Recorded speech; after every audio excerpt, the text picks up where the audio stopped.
तर नाशिक प्रभाग क्रमांक 22 छत्रपती संभाजीनगरची ब्रेकिंग पुन्हा एकदा आपण पाहूया। उमेदवाराच्या समर्थकांनी या ठिकाणी आंदोलन केलंय।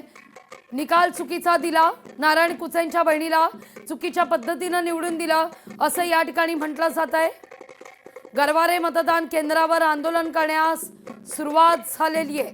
तर तिथं रशीद मामू सुद्धा विजयी झालेले आहेत। खैरेंनी ज्यांना विरोध केला होता त्या रशीद मामूंचा या ठिकाणी विजय पाहायला मिळतोय।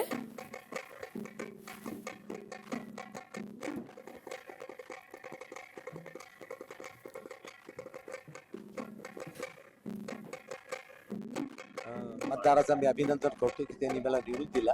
कोणी खोटा विश्वासावर अफवा ठेवली नाही। तिकडे मत जे तर 40,000 भर होते, त्याच्यामध्ये फक्त मुस्लिम समाजाचे 7-7.5 होते आणि सगळे हिंदू, दलित समाज, ख्रिश्चन समाज होते। ते सगळ्यांनी मला निवडून दिलेला आहे आणि कोणी खोटा विश्वास ठेवला नाही। तर त्यासाठी मी सगळ्यांचे आभार मानतो। तसेच उद्धव ठाकरे आणि आदित्य ठाकरे मला विश्वास ठेवून मला वर केलेला आहे, त्यांचा मी आभार मानतो। आणि अंबादास दानवे आणि लोखंडेने जे माझ्यावर विश्वास ठेवला, मी यांचे आभार मानतो। आणि माझा लेकरू, माझे नातू अतू सगळे मला जे मदत केलेले आहे ते सगळ्याचे मी आभार मानतो। तुम्ही चंद्रकांत खैरेंना भेटणार आहे का? कशाला भाऊ, काय प्रोग्राम आहे का तिकडे?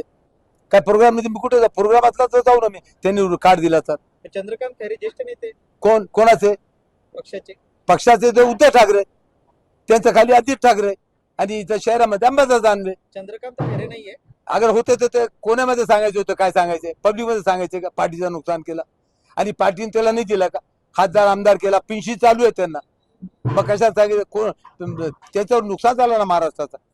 असा माणूस घेतला, प्रूफ तर कोणी दिला नाही माझा, प्रूफ द्या ना माझा। लोकशाही मराठी ऐका, पहा, जागरूक रहा।